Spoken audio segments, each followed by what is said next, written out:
Kalau di atas 300 saya sarankan itu tidak untuk puasa ya. Kalau genetik itu ada riwayat orang tua atau keluarga yang punya riwayat diabetes. Jadi kalau kita punya riwayat, kita beresiko 3 kali lebih besar menderita diabetes daripada orang yang tidak ada riwayat. Kemudian faktor betul di Rumah Sakit M. Yamin ya. Bagaimana lagu yang kita agung-agungkan Indonesia Raya, bangunlah jiwanya, bangunlah badannya. Jiwa yang dibangun dulu.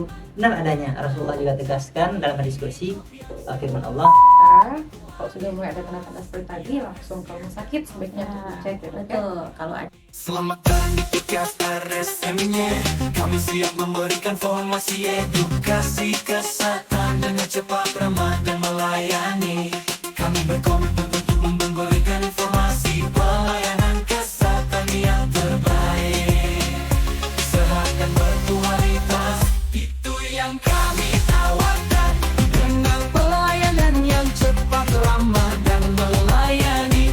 Kami siap membantu Anda mencapai hidup yang sehat dan berkualitas. IRSU Prof. Haji Muhammad Yamin SH. Assalamualaikum warahmatullahi wabarakatuh. Waalaikumsalam. Halo Sobat Sehat RSUD Profesor Muhammad Yamin SH. Berjumpa lagi bersama kami dalam podcast RSMY, cepat, ramah, dan melayani. Untuk mendukung program podcast kita agar tetap selalu memberikan info tentang kesehatan, Sobat RSMY boleh sekali untuk subscribe channel YouTube kita dalam RSMY Official, dan juga jangan lupa untuk follow akun media sosial kita lainnya dalam Instagram, Facebook, ataupun TikTok, dan yang lainnya. Perkenalkan, saya Dr. Novi Rista Ananda yang akan memandu podcast pada siang hari ini. Dan seperti biasa, kita akan membahas seputar tentang kesehatan. Sebelumnya, kami ucapkan selamat menjalankan ibadah puasa bagi Sobat RSMY yang sedang berpuasa. Semoga puasa kita lancar dan diberikan ganjaran ibadah dan pahala oleh Allah Subhanahu wa Ta'ala. Untuk diskusi kita hari ini, kita akan bahas info kesehatan, yaitu bagaimana berpuasa pada orang-orang dengan diabetes mellitus atau yang kita kenal dengan istilah penyakit kencing manis atau penyakit gula. Nah, untuk siang hari ini kita sudah ditemani oleh dua narasumber yang sangat ahli di bidangnya, yaitu ada Dr.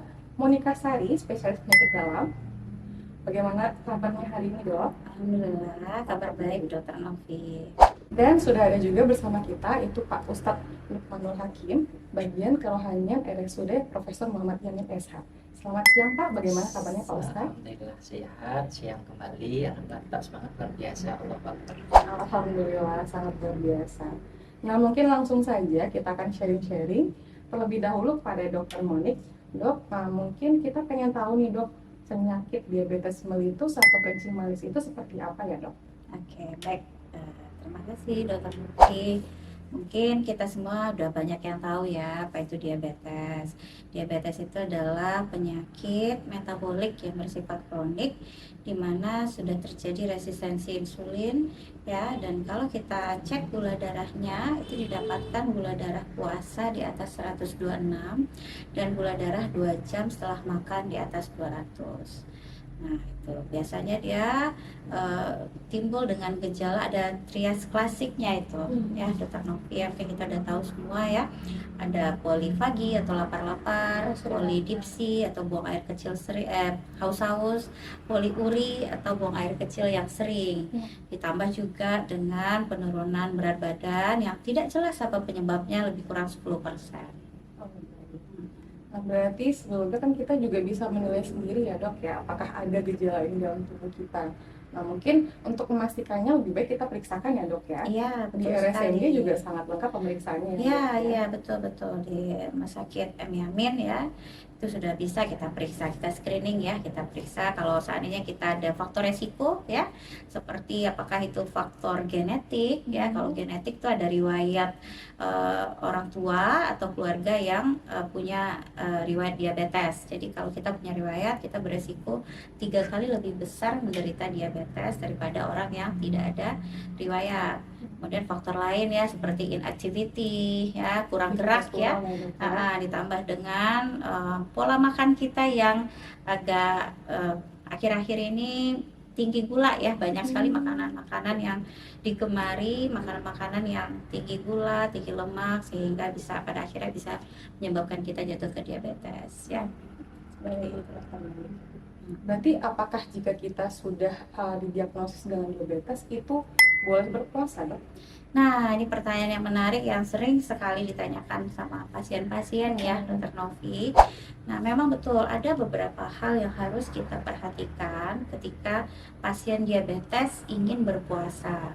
Karena kalau tidak nanti ada komplikasi-komplikasi yang kita takutkan ya. Sebaiknya pasien diabetes yang ingin berpuasa itu 1 bulan sebelumnya sudah mulai berkonsultasi dengan dokternya ya.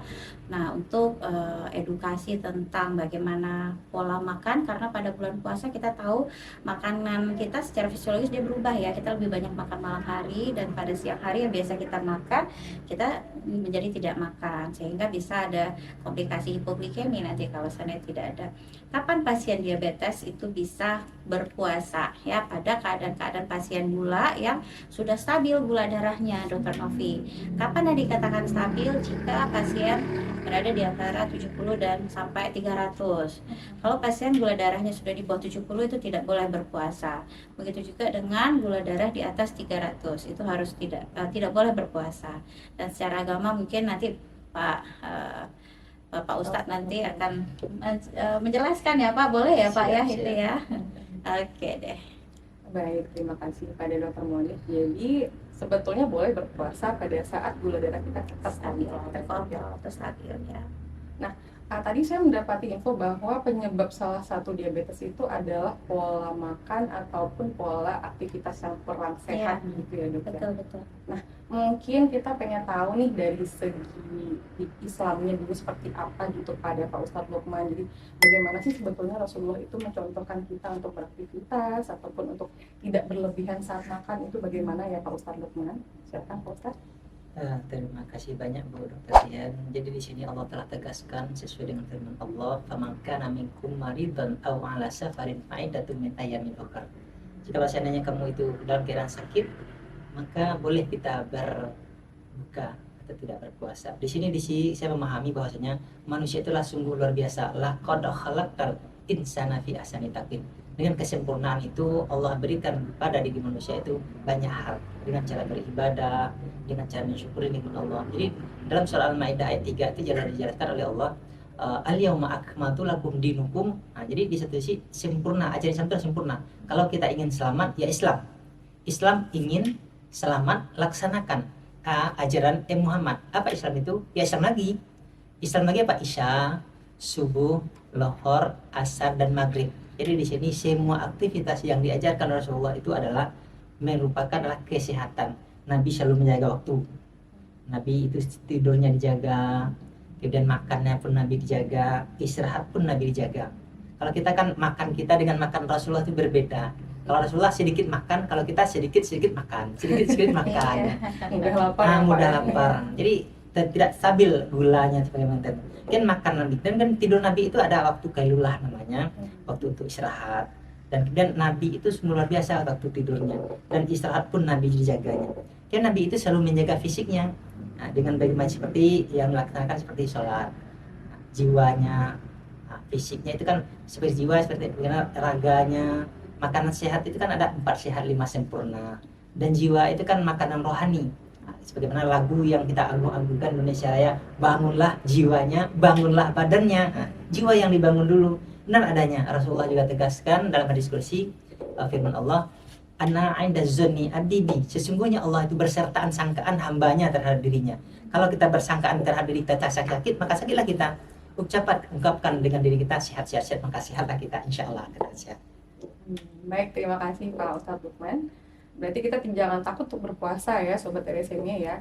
Nah, pada saat kita berpuasa nih Dok, kalau memang kita sudah tahu bahwa kita ada penyakit diabetes mellitus, apa saja sih yang harus kita perhatikan? Baik mungkin makanannya atau aktivitasnya gitu Dok. Ya, oke, baiklah.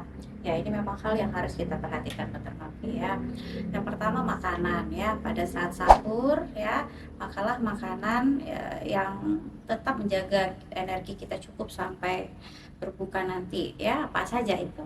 Yang pertama tentu karbohidrat kompleks ya, seperti beras merah ya, kemudian atau roti gandum. Nah, itu juga bisa ya sebagai pilihan.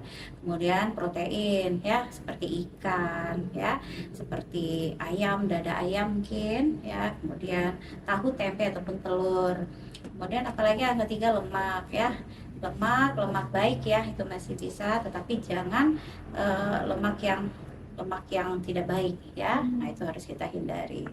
Nah, kemudian apalagi kita untuk selama bulan puasa itu kita kan cenderung kekurangan air ya, sehingga perlu kita perhatikan hidrasi untuk tubuh kita. Jadi pada saat sahur minumlah air yang cukup dan buah-buahan supaya tubuh tetap terhidrasi dan tidak dehidrasi selama bulan puasa.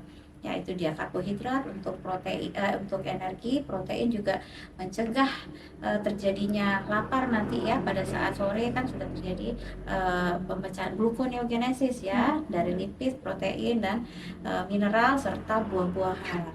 Nah, itu waktu sahur.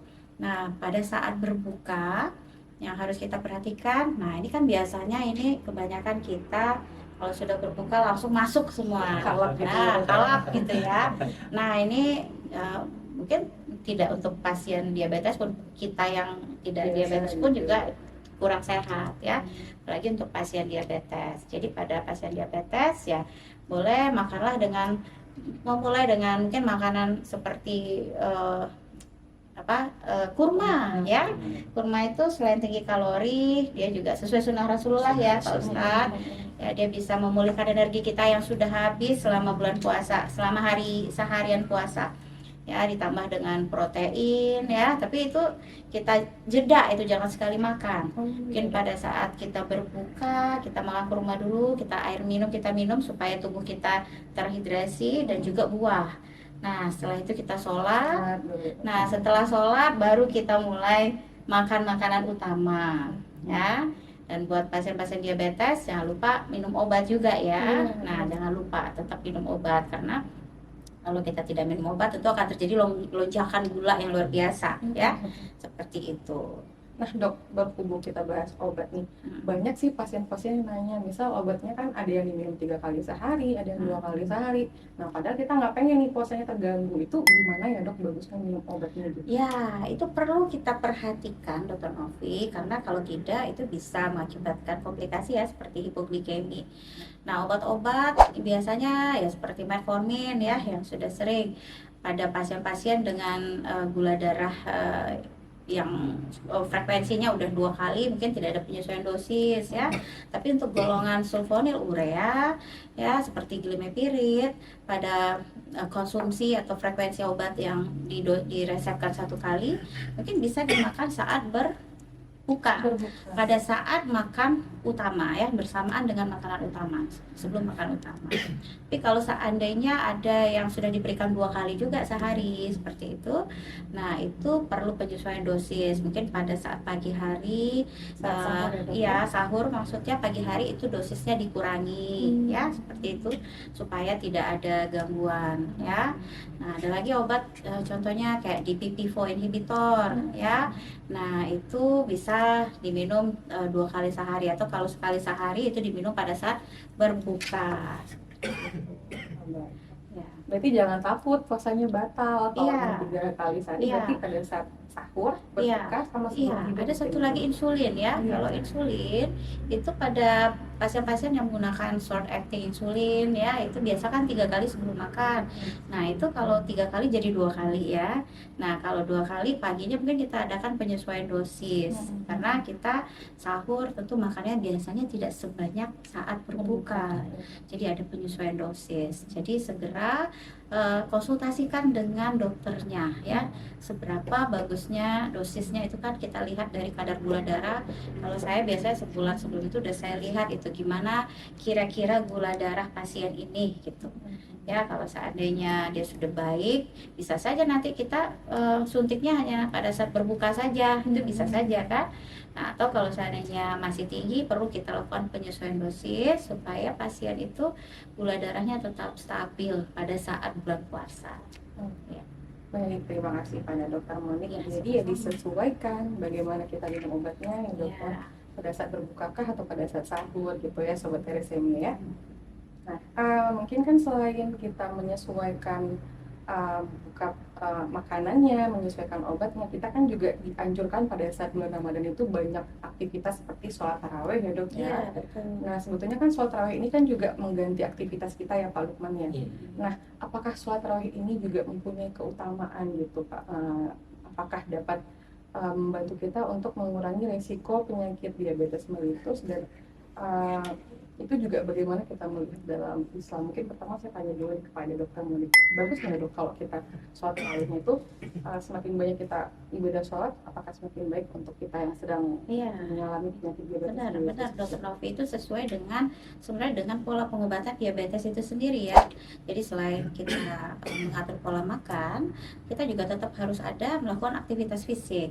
Dan pada saat bulan puasa, tarawih itu menjadi salah satu pilihan untuk tetap beraktivitas karena ada ruku, ada sujud, jadi tetap bergerak. Jadi itu bagus sekali untuk pasien-pasien diabetes ya. Nah, jadi saya rasa mungkin nanti ada penjelasan berdasarkan agamanya, tapi untuk secara medis itu sangat membantu sekali seperti itu ya. Walaupun pasien-pasien mungkin kalau sebaiknya memang setiap hari itu tetap juga ada olahraga, mungkin olahraga ringan saja ya, seperti jalan kaki 30 menit supaya badan tetap segar, metabolisme tetap bagus, sehingga resistensi insulinnya juga tetap bisa kita turunkan seperti itu. Ditambah dengan sholat taraweh sangat membantu dan sangat bagus sekali. Nah, baik mungkin dari Pak Lukman, Pak, gimana sih kita melihat fungsi ataupun faedah dari sholat tarawih ini untuk kesehatan dan di agama Islam seperti apa gitu Pak? Terima kasih. Jadi yang telah menanyakan itu, di sini saya memahami bahwasanya sholat itu adalah sehat. Orang yang sholat pasti dia sehat. Ya. Sebab apa? Kita menghadap Zat yang Maha Suci, Allah Subhanahu Wa Taala. Kita harus dalam keadaan suci, suci badan, suci pakaian, dan kita menghadapkan secara zahir dan batinnya. Secara kalau kita perhatikan tata cara kita berdiri kampung, ada rukun tiga balik, namanya rukun tiga balik, dan saya menyimpulkan bahwasanya rukun tiga balik itu ada 3 item di sana: rukun kauli, rukun zikri, dan rukun fi'li. Nah, saya memahami rukun kauli itu perkataan kita, bacaan yang kita baca itu sangat berpengaruh kepada organ-organ tubuh kita. Dan kan perkataan kita tersebut kan zikri, kita ingat pada Allah Subhanahu Wa Taala. Kalau ingat pada Allah, yakin Allah terjamin. Dalam surah 2 ayat 29, ala bidzikrillahi tatmainnul qulub. Ketahuilah dengan banyak zikir kepada Allah, Allah akan menjadikan penyejuk dalam hati diri kita. Kemudian rukun fi'li, perbuatan kita, gerakan, setiap gerakan-gerakan sholat itu merupakan terapi bagi kita orang yang beriman, orang yang beragama Islam. Makanya sering menyampaikan di manapun, sering sampaikan sholat sehatkan jasmani dan rohani. Kalau kita sholat pasti orangnya sehat, kita bersih, kita berwudu, kita mandi pastinya kan. Dan kemudian gerakan baca itu apanya, anggota wudhu kita harus dibersihkan. Hadirkan Allah dengan setiap kegerakan kita, aktivitas kita dalam sholat tersebut. Kemudian abaikan tipu daya muslihat dunia. Jadi apa dunia itu kita tinggalkan. Kenapa? Terlebih di bulan Ramadan ini, tipu daya dunia ini, rasul kalama rasulnya sambaku itu rasul kabi rasulnya kan. Jadi sebenarnya itu nafsu. Atau makanya kita upayakan, kita abaikan. Kemudian lakukan karena Allah, lakukan karena Allah.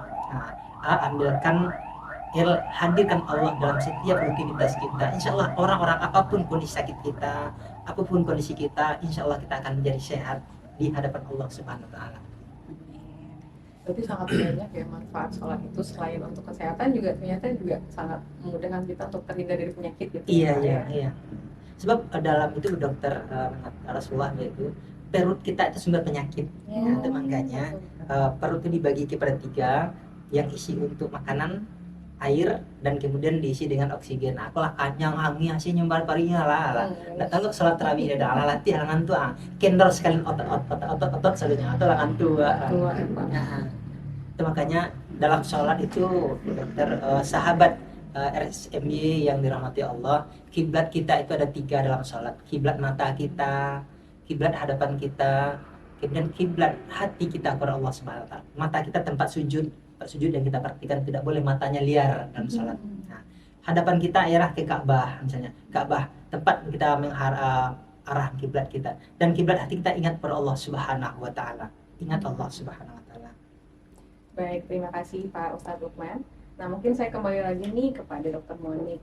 Misalkan pada saat kita tahu kita sedang terkena penyakit diabetes mellitus, sudah terkontrol dan kita sedang berpuasa gitu dok.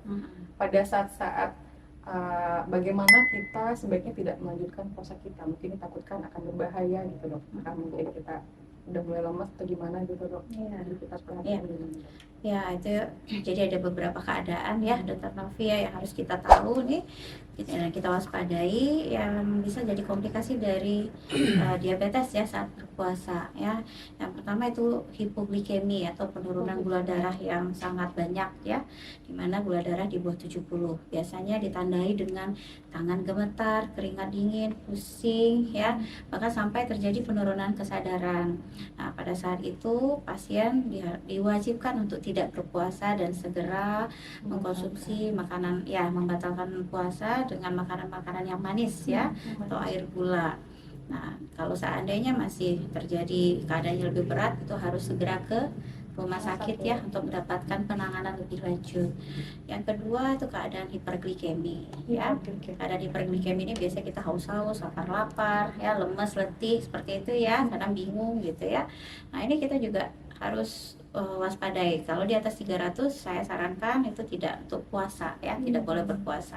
Karena bisa juga mencetuskan komplikasi lain ya, seperti dehidrasi ya, kemudian hypercoagulable state ya, karena gula darah yang tinggi itu bisa mengakibatkan dehidrasi dan bisa mengakibatkan peningkatan dari kekentalan darah. Hypercoagulable state istilahnya bisa memicu stroke juga.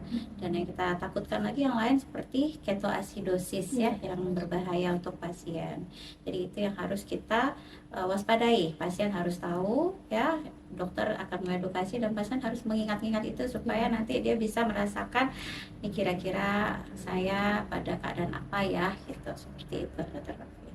Baik, terima kasih dokter Monik. Sama. Berarti kita lihat bagaimana kondisi tubuh kita. Kalau sudah mulai ada tanda-tanda seperti tadi, langsung ke rumah sakit sebaiknya untuk dicek ya dok ya. Betul. Kalau ada glukocek di rumah, sebaiknya kalau pasien diabetes itu punya glukocek di rumah ya, supaya bisa cek mandiri. Nah, tapi kalau seandainya tidak ada, boleh ke Paskes terdekat atau ke rumah sakit untuk pemeriksaan gula darahnya. Baik dok. Jadi ya kita sendiri yang menilai bagaimana badan kita. Kalau emang sedang berpuasa ya, kalau emang agak membahayakan ya dibatalkan puasanya gitu ya dok ya. Dan sebetulnya kan niat kita berpuasa atau usaha kita berpuasa juga sudah dinilai oleh Allah ya Pak Lukman ya. Nah, apakah ada keutamaan gitu walaupun kita sedang sakit, sedang diabetes mellitus, tapi ada usaha nih untuk berpuasa itu seperti apa Islam menilainya gitu Pak? Subhanallah, dalam Islam itu sempurna ajaran yang diberikan Allah kepada kita. Bahkan kalau kita sakit, nah sebenarnya Allah telah panggil kita, ya ayyuhalladzina amanu kutiba alaikumusiyam kama kutiba alal ladzina min qablikum la'allakum tattaqun. Al-Baqarah surah 43 itu. Kemudian lanjutkan, faman kana minkum maridan aw ala safarin fa'iddatun min ayyamin ukhra. Siapa-siapa kalau seandainya faman kana minkum, ada di antara kamu sakit atau dalam perjalanan, lebih membesarkan, memudaratkan sakitnya tersebut, boleh dibatalkan puasanya. Ini dalam kaidah fikih, besar mudarat daripada manfaat sebaiknya kita tinggalkan. Besar manfaat dari mudaratnya boleh kita kerjakan. Jadi di sini boleh kita tidak berpuasa karena apa? Kondisi kita, Allah akan memperhatikan kondisi kita. Itulah keutamaan sakit menurut Rasulullah. Tidak ada di antaranya 5 sahabat SMY, Allah akan ampunkan dosanya. Syaratnya orang sabar. Nah, kemudian amalannya tersebut akan dinilai oleh Allah sama dengan pas waktu dia sehat, akan dinilai oleh Allah saksa waktu sakit, walaupun amalan tersebut cacat-cacat sedikit atau kurang-kurang. Dan Allah tegaskan dalam surah Al-Baqarah, akhir surah Al-Baqarah, la yukallifullahu nafsan illa wus'aha laha ma kasabat wa 'alaiha ma iktasabat. Allah tidak akan pernah memberatkan hambanya sesuai dengan kadar kesanggupan hambanya tersebut. Jadi Allah itu tidak, Allah itu sangat maha pengasih, Allah maha penyayang. Apapun yang diamalkan oleh di hambanya akan dibalasi oleh Allah dengan sebesar-besarnya. Terlebih di bulan Ramadan ini Allah akan balas nilai fadilah dari amalan sunnah akan dibalasi oleh Allah dengan yang di sini yang wajib di luar Ramadan. Dan amalan wajib itu akan dilipat gandakan oleh Allah. Sungguh luar biasa. Baik Pak Lukman. Nah mungkin untuk pertanyaan terakhir saya nih kepada Dokter Monik, Dok, untuk kita yang sedang terkena terkena penyakit diabetes tapi tetap ingin puasa, itu mungkin ada saran-saran Dokter Monik nih supaya puasanya lancar gitu dok? Ya, oke Dok Novi, kepada pasien-pasien yang ingin berpuasa ya, pasien diabetes, tetap jaga yang pertama ya gula darah ya. Kemudian yang kedua, sebelum itu konsultasikan dulu ke dokter bagaimana keadaan metabolik dari pasien-pasien atau Bapak Ibu semua ya yang menderita diabetes. Kalau seandainya gula darahnya stabil ya, di antara 70 sampai 300 itu bisa berpuasa. Namun ketika gula darahnya tidak stabil, sering di atas 300, sebaiknya fokus dulu untuk menurunkan gula darahnya. Karena seperti kata Bapak Ustadz, ya mana yang lebih baik ya Pak ya, kalau banyak lebih baiknya itu yang dikerjakan. Nah, karena gula darah di atas 300 itu bisa menimbulkan komplikasi yang tadi udah kita bahas ya. Jadi sebaiknya kita tidak berpuasa dulu. Dan kalau gula darah stabil itu bisa berpuasa. Tapi perhatikan beberapa hal ya, seperti makanan sahur dan makanan saat berbuka. Pilihlah makanan-makanan yang bergizi, yang sehat ya, yang tidak menimbulkan lonjakan gula darah yang terlalu tinggi ya. Nah, pada saat sahur ya pilihlah karbohidrat kompleks ya yang bisa menjaga gula tetap stabil ya. Kemudian juga habis itu proteinnya ya yang sehat, lemak yang tidak lemak yang jahat ya. Kemudian minum air yang cukup ya, bisa 1 sampai 1,5 liter. Jadi bisa kita bagi misalnya waktu sahur tuh 1 sampai 2 gelas seperti itu. Kemudian saat berbuka 1 sampai 2 gelas lagi. Kemudian saat mau taraweh 1 gelas lagi, dan saat setelah taraweh kita minum lagi supaya tubuh kita tetap terhidrasi dengan baik dan kita jauh dari dehidrasi seperti itu. Kemudian ya tetap melakukan aktivitas fisik Dokter Novi supaya badan tetap segar ya, dan juga pada saat berbuka hindari makanan-makanan yang sangat tinggi gulanya ya, karena itu bisa memicu lonjakan glukosa yang sangat banyak dan berakibat kepada kita ya, pada pasiennya gitu. Mungkin itu saja ya. Nah mungkin jika kita merasakan sudah tidak aman nih badannya atau udah mulai ada gejala-gejala tadi, langsung saja ke rumah sakit ya dok ya? Iya betul. Salah satunya thalassemia ya dok Iya ya? betul, kalau ada tanda-tanda seperti yang tadi ya, tangan gemetar ya, badan pusing, berkeringat dingin, bahkan sampai ngantuk dan penurunan kesadaran ya, nah segera langsung ya ke rumah sakit pada saat itu juga. Tapi mungkin untuk pertolongan pertama bisa minum air gula dulu Dokter Novi ya. Baik, terima kasih Dokter Monik. Nah mungkin untuk Pak Ustadz Lukman nih, sebagai penutup nih Pak Ustadz, apakah ada tambahan mungkin dari Pak Ustadz Lukman untuk kita supaya tetap semangat dalam berpuasa walaupun kita sedang sakit gitu? Terima kasih dokter. Jadi di sini saya memahami bahwa apapun kondisi kita tetap bersyukur kepada Allah Subhanahu Wa Taala. Allah telah tegaskan dalam surah Ibrahim, lain syakartum la azidannakum wa lain kafartum inna adzabi lasyadid. Kalau seandainya kamu mau mensyukuri nikmatku, kata Allah, aku akan tambah nikmat tersebut.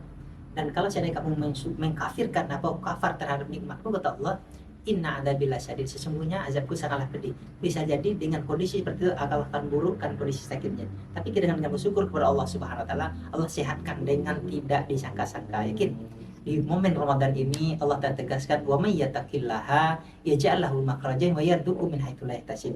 Siapa-siapa yang beriman dan bertakwa kepada Allah, Allah akan berikan jalan keluar dari setiap permasalahannya, dan Allah berikan rezeki yang tidak disangka-sangka. Apapun kondisi kita, sakit, yang penting niat kita. Sebab saya perhatikan orang tadi terlebih di Pariaman, maaf, makanan Pariaman itu lama-lama suka bisa dunia makan itu. Nah, cenderung masyarakat kita dimanapun berada makan lama, bukan makan sehat ya, sebetulnya kan makan kita kan makan sehat. Apa yang dibutuhkan oleh kalori tubuh kita kan ini yang dibutuhkan, tak usah makan yang lain misalnya kan. Jadi maka dari itu maki batasilah momen Ramadan ini, marilah kita batasi diri kita, sesuatu yang memberikan mudarat kepada kita baiknya kita tinggalkan. Mungkin ini yang saya sampaikan.